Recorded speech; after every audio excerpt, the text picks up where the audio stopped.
মানবিক করিডোর নিয়ে জনগণকে অন্ধকারে রাখা হয়েছে বলে মন্তব্য করেছেন বিএনপির স্থায়ী কমিটির সদস্য মেজর অবসরপ্রাপ্ত হাফিজ উদ্দিন আহমেদ। এদিকে বিএনপির স্থায়ী কমিটির সদস্য আমির খসরু মাহমুদ চৌধুরী করিডোরের বিষয়ে উদ্বেগ প্রকাশ করে সংশয় জানিয়েছেন বাংলাদেশ যুদ্ধে জড়িয়ে যাচ্ছে কিনা। মঙ্গলবার জাতীয় প্রেস ক্লাবে আলাদা আলোচনা সভায় তারা এসব কথা বলেন। টেকনাফের নাফ নদীতে মাছ ধরার সময় সোমবার 2 বাংলাদেশি জেলেকে লক্ষ্য করে গুলি ছোড়ে মিয়ানমারের সশস্ত্র বিদ্রোহী গোষ্ঠী আরাকান আর্মি। এ সময় 3 জেলেকে ধরে নিয়ে যায় তারা। এসব ঘটনায় উদ্বিগ্ন দেশের মানুষ। এ অবস্থায় নানা প্রশ্ন উঠেছে মানবিক করিডোর নিয়েও। মানবিক করিডোর নিয়ে জনগণের মতামত নেওয়া উচিত ছিল বলে মনে করছে বিএনপি। এ নিয়ে সবার সাথে আলোচনা করা প্রয়োজন বলে মনে করেন দলের নেতারা। আমরা কি নতুন কোনো যুদ্ধে জড়িয়ে পড়তে যাচ্ছি? এই সম্পর্কে তো রাজনৈতিক দলসমূহের সাথে বসে সরকারের আলোচনা করা উচিত ছিল। কিন্তু দেখি যে পররাষ্ট্র উপদেষ্টা এক কথা বলেন, প্রেস সচিব অন্য এক কথা বলেন, আরেক উপদেষ্টা বলেছেন যে না, আমরা এখন পর্যন্ত এই করিডোরের ব্যাপারে কোনো চূড়ান্ত মতামত এখনো দেইনি। জনগণ অন্ধকারে আছে। এদিকে জাতীয় প্রেস ক্লাবে ডক্টর জাফরুল্লাহ চৌধুরীর 3য় মৃত্যুবার্ষিকী উপলক্ষে স্মরণ সভায় বিএনপির স্থায়ী কমিটির সদস্য আমির খসরু মাহমুদ চৌধুরী বলেছেন, দেশকে গাজায় পরিণত করার পায়তারা চলছে। মানবিক করিডোরের অর্থটা কি? এটা কার সাথে আলাপ হয়েছে? একটি অনির্বাচিত সরকার, তারা নিজেরা সিদ্ধান্ত নিচ্ছে, তারা কথা বলে যাচ্ছে। বাংলাদেশের কোনো রাজনীতি ব্যক্তিত্ব জানে না, সিভিল সোসাইটির কেউ জানে না। এটা কার এজেন্ডা? এর পিছনে কি? বাংলাদেশকে কি আমরা কি আবার একটা গাজায় পরিণত করতে চাই? আর একটি যুদ্ধক্ষেত্র আমরা বাংলাদেশকে ঠেলে নিয়ে যেতে চাচ্ছি? দেশে নির্বাচিত সরকার থাকলে মানবিক করিডোর নিয়ে রাজনৈতিক দলগুলোর সাথে আলোচনা করত বলেও মন্তব্য করেন আমির খসরু মাহমুদ চৌধুরী। এই পথ ছাড়া দ্বিতীয় কোনো পথ নেই এখানে। Independent news, Dhaka. 2 যুগ আগে রমনা বটমূলে পয়লা বৈশাখের অনুষ্ঠানে বোমা হামলার হত্যা মামলায় সাজা কমিয়ে 9 আসামির 10 বছরের কারাদণ্ড ও 2 আসামিকে যাবজ্জীবন কারাদণ্ড দিয়েছে হাইকোর্ট।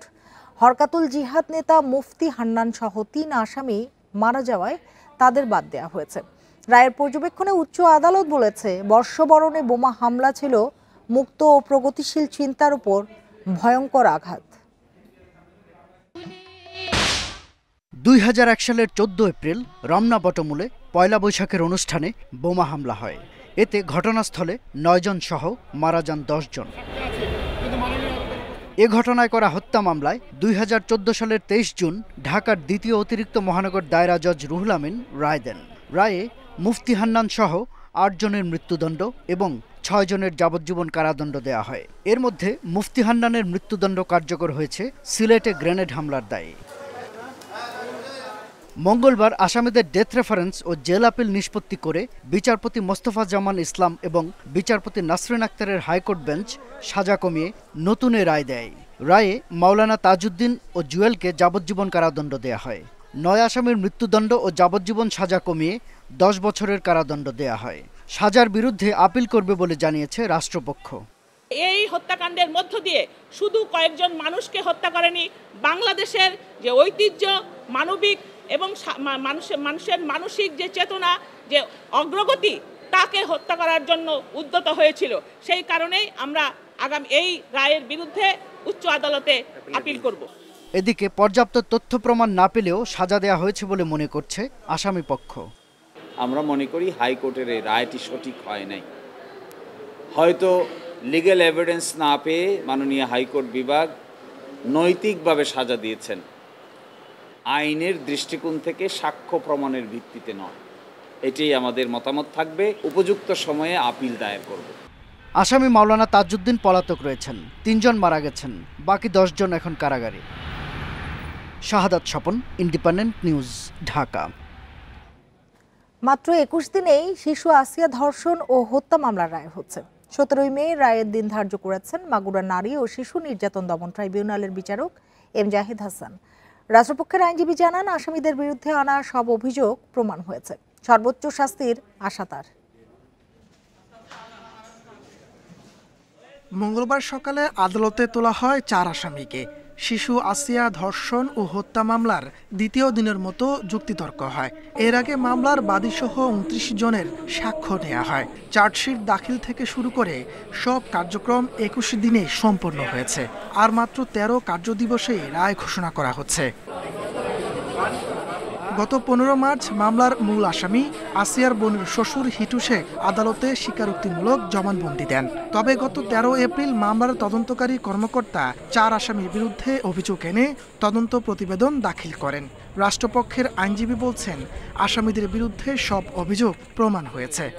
বিজ্ঞ বিচারিক ট্রাইব্যুনাল আগামী ১৭ই মে ২০২৫ এই মামলার রায় প্রচারের জন্য দিন ধার্য করেছে। এই মামলায় প্রসিকিউশন ন্যায় বিচার পাবে এবং ন্যায় বিচারের মাধ্যমে আগামী দিনে একটা উদাহরণ সৃষ্টি হবে, যাতে করে কোনো শিশুর সাথে এই ধরনের ধর্ষণ বা হত্যা অপরাধ সংঘটিত না হয়। দ্রুত বিচার শেষ হওয়ায় সন্তুষ্ট আসিয়ার পরিবার। এই রায় দৃষ্টান্ত হয়ে থাকবে বলে মনে করা হচ্ছে।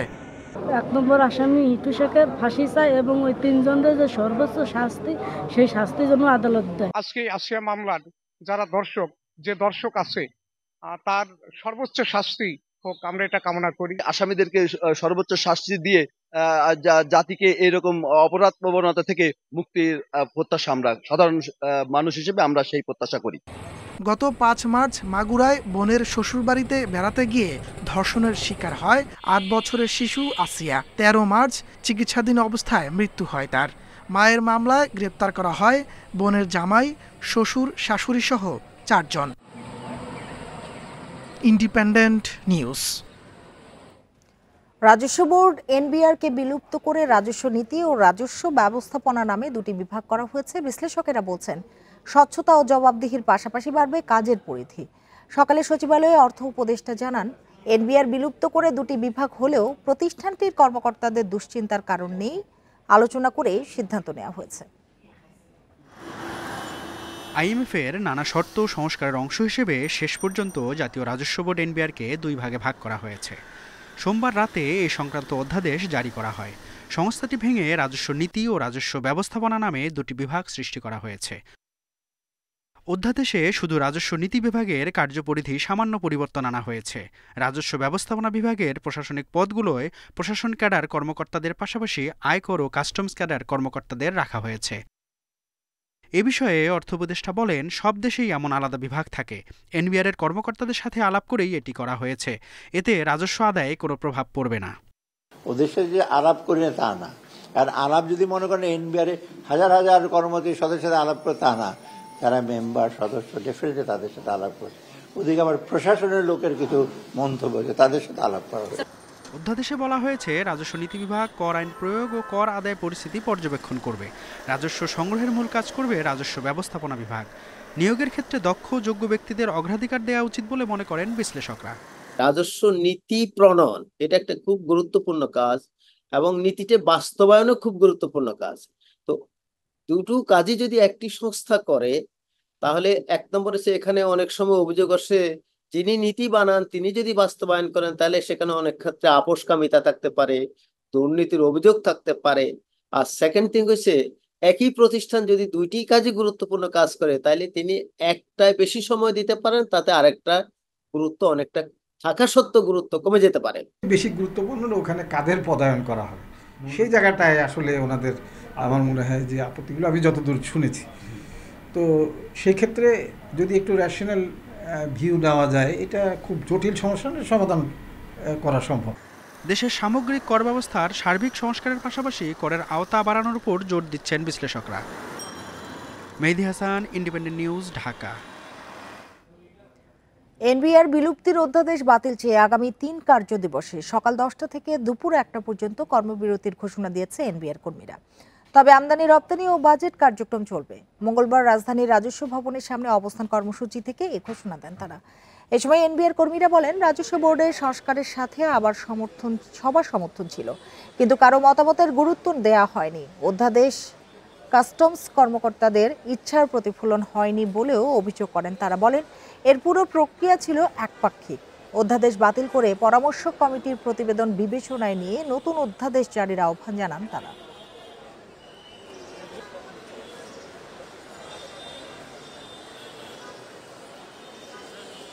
সমস্ত জায়গা থেকে আমাদের সকল অফিসাররা এটার সাথে সংহতি জানিয়ে তাদের সকলের সার্ভিসের সকলের প্রতিনিধিত্ব করে আমরা আসলে এখানে জমায়েত হয়ে আপনাদের সামনে কথা বলছি। আমাদের মতামতকে উপেক্ষা করে গতকালকে রাত্রে অনেকটা গোপনীয়ভাবেই এই অধ্যাদেশ জারি করা হয়েছে, অন্য 5টি অধ্যাদেশের মতো করে নয়। আওয়ামী লীগের প্রচারণা নিষিদ্ধের প্রজ্ঞাপন অন্য কোনো দল বা মুক্ত মত প্রকাশের স্বাধীনতাকে ক্ষুণ্ণ করবে না বলে জানিয়েছে অন্তর্বর্তী সরকার। সোমবার আওয়ামী লীগের কার্যক্রম নিষিদ্ধ সংক্রান্ত প্রজ্ঞাপনটি জারি করে স্বরাষ্ট্র মন্ত্রণালয়। এ বিষয়ে এক বিবৃতিতে সরকার আজ জানায়, আন্তর্জাতিক অপরাধ ট্রাইব্যুনালে বিচার কার্য সম্পন্ন না হওয়া পর্যন্ত আওয়ামী লীগ এবং এর সকল অঙ্গ সংগঠন, সহযোগী সংগঠন ও ভ্রাতৃপ্রতিম সংগঠনের যে কোনো ধরনের প্রচারণা, মিছিল, সভা সমাবেশ, সম্মেলন আয়োজন সহ যাবতীয় কর্মকাণ্ড নিষিদ্ধ ঘোষণা করা হয়েছে। এই নিষেধাজ্ঞা সংগঠনগুলোর নেতাকর্মী ও সদস্যদের জন্য প্রযোজ্য হবে, তবে উক্ত প্রজ্ঞাপন অন্য কোনো রাজনৈতিক দল বা মুক্ত মতের মানুষের মত প্রকাশের স্বাধীনতাকে ক্ষুণ্ণ করে না। আওয়ামী লীগের কোনো কর্মকাণ্ড দলটি সম্পর্কে সরকারের বিভিন্ন পদক্ষেপের যৌক্তিক, গঠনমূলক বা আইনানুগ বিশ্লেষণ বা মতামত প্রদান এই প্রজ্ঞাপন দ্বারা খর্বিত করা হয়নি বলেও বিবৃতিতে জানানো হয়েছে। মুক্তিযুদ্ধ ও জাতীয় সঙ্গীতের অবমাননাকারীদের রাজনীতি বুমেরাং হবে বলে মন্তব্য করেছেন এনসিপির মুখ্য সমন্বয়ক নাসির উদ্দিন পাটোয়ারি। যারা এখনো নানাভাবে জাতীয় সঙ্গীত ও মুক্তিযুদ্ধকে হেয় করতে চান, তাদের সঠিক পথে ফিরে আসার আহ্বান জানান তিনি। জাতীয় নাগরিক পার্টি যুব উইং যুব শক্তির আত্মপ্রকাশ উপলক্ষে মঙ্গলবার দুপুরে বাংলা মোটরের দলীয় কার্যালয়ে সংবাদ সম্মেলনে তিনি এ মন্তব্য করেন। নাসির উদ্দিন পাটোয়ারি বলেন, শুক্রবার যুব শক্তির আত্মপ্রকাশের মধ্য দিয়ে যুব ও তরুণ সমাজ নতুন বার্তা পাবে। গেল 53 বছরে দেশে যুব সমাজকে দলীয় হাতিয়ার হিসেবে ব্যবহার করা হয়েছে। তাদের সম্ভাবনা নিয়ে কাজ করা হয়নি, তাই গতানুগতিক ধারায় নয়, এনসিপির যুব উইং যুব সমাজকে অনুপ্রাণিত করবে। জাতীয় যুব শক্তিতে প্রাধান্য পাবেন বেসরকারি বিশ্ববিদ্যালয়ের শিক্ষক শিক্ষার্থীরা। তবে এনসিপি জানিয়েছে, যুব উইং তাদের সহযোগী সংগঠন হলেও আলাদা করে কোনো ছাত্র সংগঠন হবে না। যারা জাতীয় সংগীতের প্রতি অবমাননা করছেন, বুঝে না বুঝে, আমরা তাদেরকে বলবো যে বাংলাদেশের গণমানুষের যে রাজনীতি আকাঙ্ক্ষা প্রতিফলিত হয়েছে, সেখানে আপনাদের অংশগ্রহণ করে মেইন স্ট্রিম পলিটিক্স রাজনীতিতে আসা উচিত। আমাদের জাতীয় নাগরিক পার্টির পক্ষ থেকে আমরা এই ধরনের যে কার্যকলাপ সেগুলোর বিরোধিতা করছি। রাজনৈতিক দল হিসেবে নিবন্ধন এবং প্রতীক ফেরত চেয়ে জামায়াতে ইসলামীর আপিল আবেদনের শুনানি কাল আবার হবে। সকালে প্রধান বিচারপতি সৈয়দ রেফাত আহমেদের নেতৃত্বাধীন 4 বিচারপতির আপিল বিভাগে শুনানির পর কাল পর্যন্ত মুলতবি করা হয়। জামায়াতের পক্ষে শুনানি করেন ব্যারিস্টার এহসান আব্দুল্লাহ সিদ্দিক। জামায়াতের বাতিল হওয়া নিবন্ধন ও প্রতীক ফিরে পেতে আপিল শুনানির জন্য গত 7 মে আজকের দিন ঠিক করেছিল আপিল বিভাগ। এর আগে 2023 সালের 19 নভেম্বর আইনজীবীরা হাজির না হওয়ায় মামলাটি খারিজ করে দেয় আপিল বিভাগ। 22 অক্টোবর জামায়াতে ইসলামের বাতিল হওয়া নিবন্ধন ফিরে পেতে খারিজ হওয়া আপিল পুনরুজ্জীবিত করে আদেশ দিয়েছিল আপিল বিভাগ।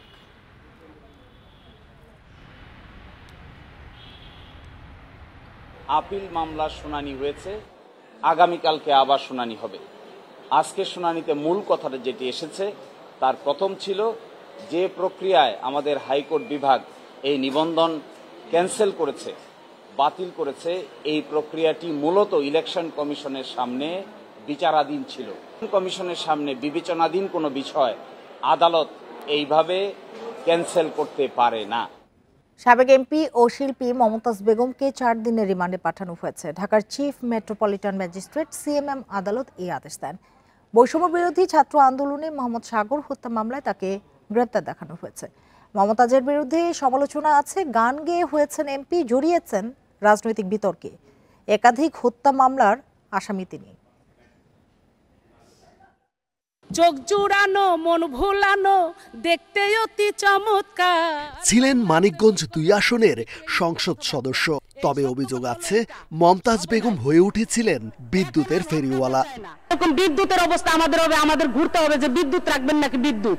প্রতিদ্বন্দ্বীদের মন্তব্য, রাজনৈতিক প্রজ্ঞা ছাড়াই কেবল গান গেয়েই পেয়েছেন এমপি পদ। সাবেক প্রধানমন্ত্রী শেখ হাসিনাকে খুশি করতে সংসদে গেয়ে উঠতেন তোয়াজ করা গান।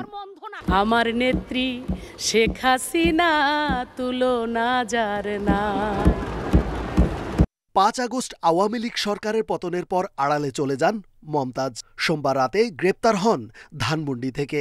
গত 19 জুলাই মিরপুর 10 নং গোলচত্বরে অভ্যুত্থানে অংশ নেয়া মোহাম্মদ সাগর হত্যা মামলায় তাকে আদালতে তোলা হয়। মঞ্জুর হয় 4 দিনের রিমান্ড।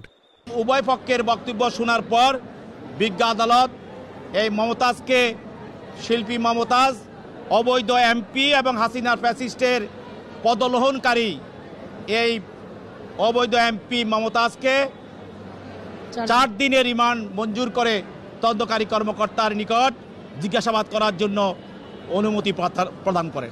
এই যে আদেশ হয়েছে, আদেশে আমরা সংক্ষুব্ধ হয়েছি, বিক্ষুব্ধ হয়েছি। আমরা এই আদেশের এগেইনস্টে আমরা উচ্চ আদালতে যাব। আমরা আশা করি ন্যায় বিচারের স্বার্থে আইনের শাসন প্রতিষ্ঠার জন্য বিজ্ঞ উচ্চ আদালতে আমরা ন্যায় বিচার পাব। 2008 সালে আওয়ামী লীগের সংরক্ষিত সংসদ সদস্য হন মমতাজ। 2014 ও 2018 সালে নৌকা প্রতীক নিয়ে এমপি হন। 2024 সালে মানিকগঞ্জ 2 আসনে স্বতন্ত্র প্রার্থীর কাছে হেরে যান তিনি। পরে সিংগাইর উপজেলা আওয়ামী লীগের সভাপতির দায়িত্ব পান। রেজওয়ানুল হক, ইন্ডিপেন্ডেন্ট নিউজ, ঢাকা। চট্টগ্রামে চুরির মামলা তদন্ত করতে গিয়ে বিদেশি পিস্তল ও 6 রাউন্ড গুলিসহ পেশাদার চোর চক্রের 3 সদস্যকে গ্রেপ্তার করেছে পুলিশ। সোমবার রাতে নগরীর সদরঘাট এলাকায় অভিযান চালিয়ে তাদের গ্রেপ্তার করা হয়। বিকেলে দামপাড়া পুলিশ লাইন্সে সংবাদ সম্মেলনে এ তথ্য জানান সিএমপির উপ পুলিশ কমিশনার মোহাম্মদ আলমগীর হোসেন। তিনি বলেন, গত জানুয়ারিতে নগরীর মাঝির ঘাট এলাকায় এক ব্যবসায়ীর অফিসে চুরির ঘটনা ঘটে। ওই ঘটনা সূত্র ধরে চোর চক্রের এক সদস্যকে আটকের পর বিদেশি পিস্তলের সন্ধান পাওয়া যায়। ব্যবসায়ীর বৈধ অস্ত্রটি চুরির পর 1 লাখ টাকায় বিক্রি করে দেয় চোর চক্রটি। এ ঘটনায় অস্ত্র আইনে চোর চক্রের 3 সদস্যের বিরুদ্ধে মামলা করা হয়েছে। এছাড়া গ্রেপ্তারকৃতদের বিরুদ্ধে নগরীর বিভিন্ন থানায় একাধিক মামলা রয়েছে বলেও জানায় পুলিশ। ট্রান্সপোর্ট ব্যবসায়ী যিনি জহিরুল ইসলাম, ওনার অফিস কক্ষ থেকে পূর্ব মাদারবাড়ির ওই অস্ত্রটা ওরা চুরি করে আর কি। তো চোরের এরপরে মামলার তদন্তে আমরা ওই জিল্লুর রহমানের কাছ থেকে যে 164 করা হয় অন্য মামলা, সেই মামলার রেফারেন্সে কিন্তু আমরা এই চোর চক্রের সন্ধান পাই এবং পরবর্তীতে তাদের দেওয়া তথ্য মতে এই অস্ত্র উদ্ধার করা হয়। আগামী অর্থ বছর ক্ষুদ্র উদ্যোক্তাদের ঋণ দিতে 500 কোটি টাকা বরাদ্দ চায় এসএমই ফাউন্ডেশন। সেই সঙ্গে এ খাতের ব্যবসায়ীদের বিশেষ কর সুবিধা দিতে এনবিআরে 140টি প্রস্তাবনা দিয়েছে সংস্থাটি। মঙ্গলবার রাজধানী পল্টনে ইআরএফ আয়োজিত সেমিনারে এলডিসি উত্তরণে চ্যালেঞ্জ মোকাবিলায় নীতি সহায়তা দাবি করেন খাত সংশ্লিষ্টরা। দেশে ক্ষুদ্র ও মাঝারি ব্যবসা প্রতিষ্ঠান আছে 1,18 লাখ, যেখানে কাজ করছেন 3 কোটির বেশি মানুষ। জিডিপিতে অবদান রাখছে 25%। কিন্তু এ খাতের উদ্যোক্তারা ব্যাংক ঋণ, সরকারি সেবা সংস্থার নিবন্ধন পেতে, পণ্য বাজারজাতে নানা বাধার মুখে পড়েন। ব্যাকওয়ার্ড লিঙ্কেজ ইন্ডাস্ট্রিতে 10 বছরের জন্য কর অবকাশের প্রস্তাবনা। সেমিনারে বলা হয়, এসএমই নীতিমালা 2019 বাস্তবায়নে 2181 কোটি টাকা চাওয়া হলেও গত 4 অর্থ বছরে বাজেটে কোনো বরাদ্দই দেওয়া হয়নি। এসএমই খাতের 300 কোটি টাকার ঋণ তহবিলে আরও 500 কোটি বাজেটে বরাদ্দের দাবি এসএমই ফাউন্ডেশনের। 99% হলো আপনার এসএমই সেক্টরে। এত বড় একটি স্টেক হোল্ডারদের বিষয়টিকে যদি অনালোকিত থাকে এবং কর্তৃপক্ষের দৃষ্টি সীমার বাইরে থাকে, তাহলে তারা যাবে কোথায়? এসএমই সেক্টর ডকুমেন্টেশন করতে গেলে ব্যাংকে যা লাগে, আর একটা লার্জ এন্টারপ্রাইজ যদি ব্যাংকে যায়, ডকুমেন্টেশন প্রসেস অলমোস্ট সেম। তো এইগুলো আসলে আমাদের আর একটু সহনীয় হতে হবে। এসএমই ফাউন্ডেশনের 150 জনের জনবল কাঠামো থাকলেও শূন্য পদ 75টি। আলোচকরা সারা দেশের ক্ষুদ্র উদ্যোক্তাদের জন্য আরও কর্মসূচি নিতে ফাউন্ডেশনের সক্ষমতা বাড়ানোতে জোর দেন। আমদানি বিকল্প পণ্যের শিল্পে সুরক্ষা দেয়া, 1 কোটি টাকা পর্যন্ত টার্নওভারে ভ্যাট অব্যাহতি সহ বিভিন্ন কর সুবিধা দাবি করেন বক্তারা। আমরা দেশের যে ইন্টারনাল ডিমান্ড আছে সেটা ফুলফিল করে হয়তো বিদেশেও কিছু রপ্তানি আরও বাড়াতে পারবো এবং বৈদেশিক মুদ্রা সাশ্রয় হবে। তো সবগুলি পারপাসে সার্ভ হবে যদি আমরা ওই এদেরকে আমাদের একদম স্মল যারা আছে তাদেরকে যদি আমরা যে প্রেফারেন্সিয়াল ট্যাক্স রেজিমটা দিতে চাচ্ছি ওটা যদি আমরা দিতে পারি। মতবিনিময়ে জানা যায়, 2023-24 অর্থবছরে এসএমই ফাউন্ডেশনের বিভিন্ন কর্মসূচিতে সরাসরি সুবিধাভোগী 35,000 ক্ষুদ্র ও মাঝারি উদ্যোক্তা। Hari Saha, independent news, Dhaka. একাধিক বৈঠকের পর আন্তর্জাতিক মুদ্রা তহবিল IMF এর সঙ্গে সমঝোতা হয়েছে বলে জানিয়েছেন কেন্দ্রীয় ব্যাংকের এক জ্যেষ্ঠ কর্মকর্তা। ফলে জুন মাসে IMF এর ঋণের চতুর্থ ও পঞ্চম কিস্তির $1.3 বিলিয়ন পেতে যাচ্ছে বাংলাদেশ। এ বিষয়ে আনুষ্ঠানিক ঘোষণা আসতে পারে আগামীকাল। বুধবার বাংলাদেশ ব্যাংকে সংবাদ সম্মেলনে বিষয়টি জানানো হয়। কেন্দ্রীয় ব্যাংকের গভর্নর সংযুক্ত আরব আমিরাতে দুবাই থেকে ভার্চুয়ালি এতে যুক্ত হবেন। সংবাদ সম্মেলনে IMF এর সঙ্গে ঋণ ছাড় সংক্রান্ত চূড়ান্ত চুক্তির বিষয়টি জানানো হবে। ডলারের বিনিময় হার বাজার ভিত্তিক করার বিষয়ে মতবিরোধ থাকায় এতদিন ঋণের কিস্তি আটকে ছিল। অবশেষে দীর্ঘদিনের মতপার্থক্যের পর IMF ঋণ ছাড়ে রাজি হয়েছে। এই ছিল এখনকার সংবাদে। ইন্ডিপেন্ডেন্ট টেলিভিশনের সব খবর আরও বিস্তারিত জানতে চোখ রাখুন ফেসবুক, ইউটিউব এবং এক্সে। ধন্যবাদ সবাইকে এতক্ষণ সাথে থাকার জন্য।